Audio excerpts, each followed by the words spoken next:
This is a rather curious find. There's a piece of a Dyson here. It's from a stick vac.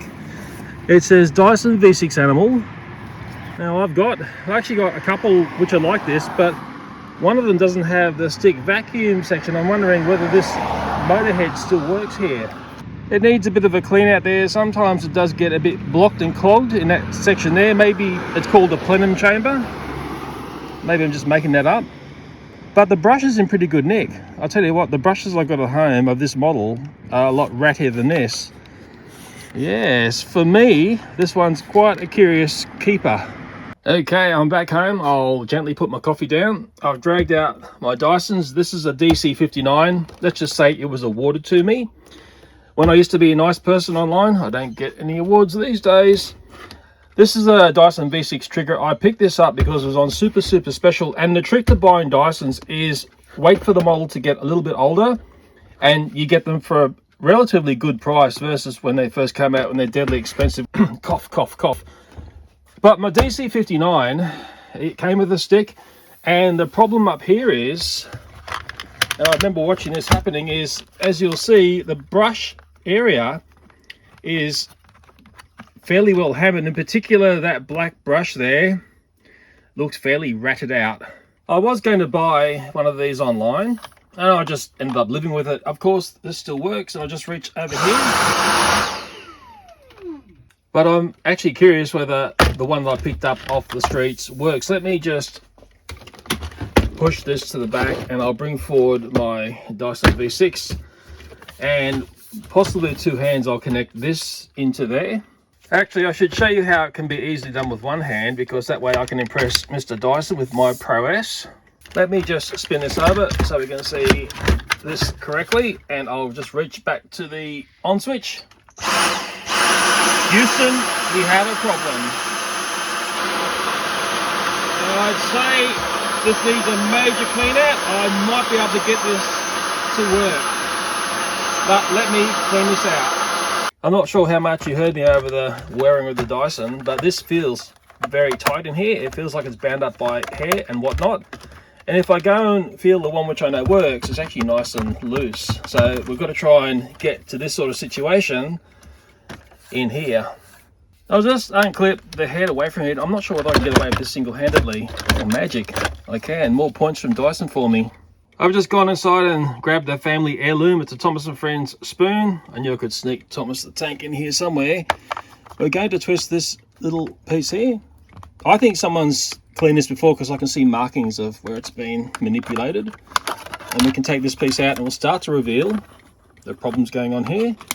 And I'm also going to use a spoon to release the brush, and I twist this here. This should come out like that, and it might be a bit of a fight to get this brush out. You can see a lot of hair in this section here. Wow, it's really messy. Okay, I'm just going to get this out. Ooh, very mucky. So with that brush totally removed, it's starting to reveal a bit of a bigger problem, and I'm noticing the spindle here that would power the brush is extremely tight, and it's not moving freely in the way I would like it to move. If I connect it back up to the cleaner and try and power it, doesn't want to play. With my Dyson from inside, I'm going to do a very quick rudimentary clean here before I do a butcher method to try and make this work.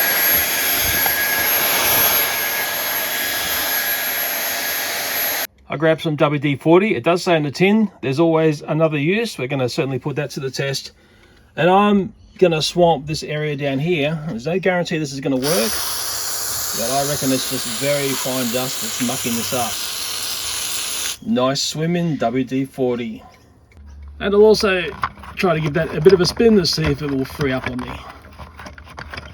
I can feel it freeing up. It's nice to let it soak in, and it's one of these things, less is more. Don't be shy. And I suppose a normal person would undo these strange secret screws here with strange heads which are almost impossible to take out and pull this apart, and you'll probably find there's a nightmare behind here, but I'm extremely lazy, so this is the lazy man shortcut. I haven't been shy of the WD. I've let a bit of time go by now. What I'm going to try now, considering this feels a bit looser, is I'm going to connect it back to the V6 and see if I've got stuff spinning. Okay, I've got that connected up. I've got a free hand here. I don't know what the other hand's doing. Okay, that is up and running. It's spinning. And like I told the animal, I'm going to spray it some WD-40 while that's spinning. Don't be shy. I'm certainly not. I'm also going to come in and feel if there's any strength in that. Whoa, okay. Oh, okay, that's feeling very strong. Very dangerous to do that. That's my trade secret to keeping the Dyson running, a lump of blue tack. Wow, this feels so different versus when it was clogged up with rubbish. But hey, I like to let the WD-40 sit around for a bit longer, do its work before I do a final tidy up. I noticed this on the power head as well. All little tiny wheels here are frozen up with hair. And sound like a sales rep for WD, I'm actually going to spray these with WD, and that is going to help free them up. And then I'll come along, maybe with a knife, and I'll start to chop the hair out. It's actually very embedded with, it looks like pet hair. But then again, that's the sort of cleaner that you'd need if you've got pets. So I'll just show you what we've used so far. That's a spoon, WD-40, a knife to help get rid of the hair, and also a pair of long nose helps get rid of the hair. And when you clean this brush out, a lot of this will come out quite easily, but it's the stuff which is here, and this is the end of the roller that would connect up to the part that we unscrewed.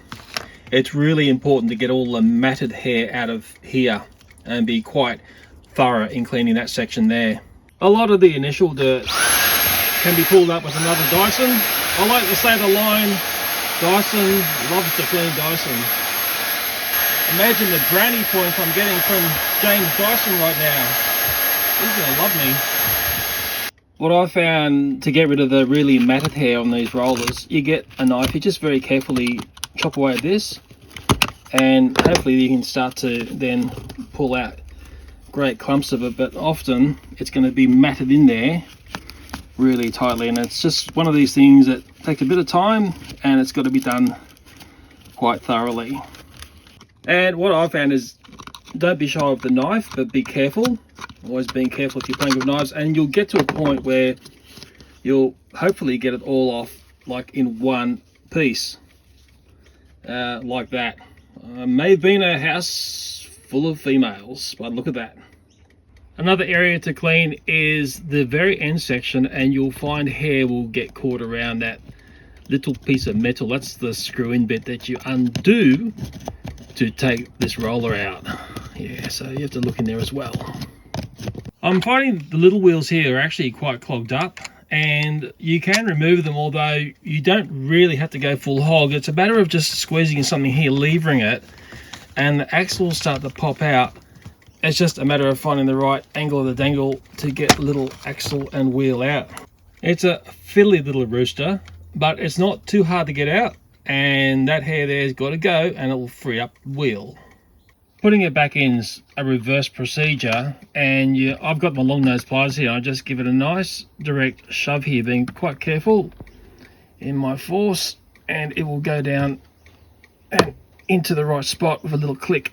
It's in. I've cleaned all the components, and I tell you what, it's looking pretty spanky new. It looks so different once all the hair and stuff's been taken out. This method was more about a cheap method and not pulling this apart. By using these sorts of tools, I could have come along and pulled this down even further, but most people wouldn't have sets of things like that you require to pull something like this down properly. You may find there's more muck caught up in there, but I'm pretty sure I've got this to a point where we can actually get this back up and running. I'll put this in, making sure it's the right way in first. That will key into that section there. Oh man, it feels so different already. And of course we're going to put this on. It's all reverse procedure versus pulling it apart. I get the spoon in there and I can lock that section there.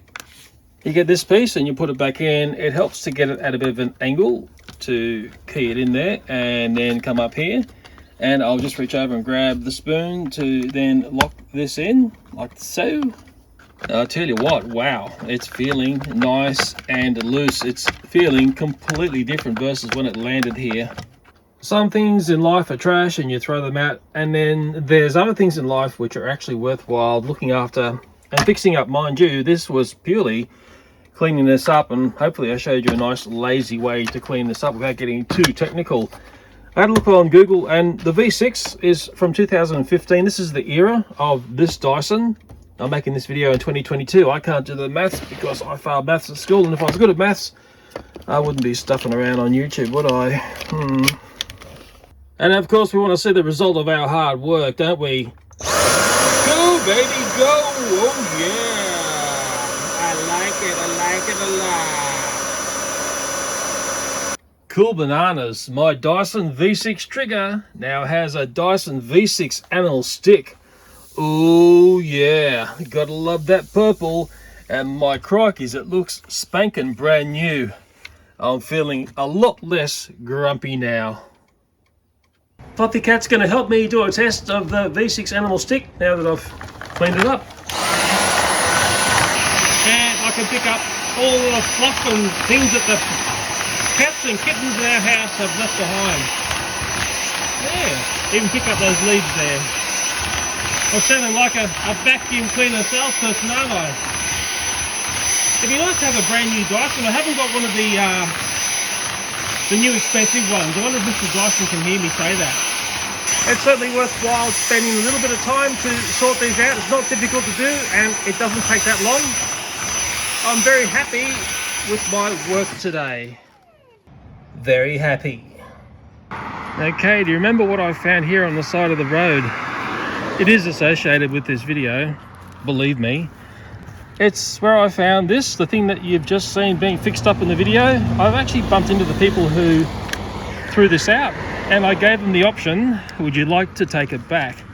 And that gave me the story, where's the rest of the Dyson? They still have the V6, but they were going to throw this component out. They also have a V8, so they're a bit like me. They've got the same Dysons as I do. I've actually given them an option here, if I get it around the right way. Whoa! There we go. Always love Dysons, blah, blah, blah. I exposed that I was a collector of these. And if you don't want this, just basically chuck it back to me.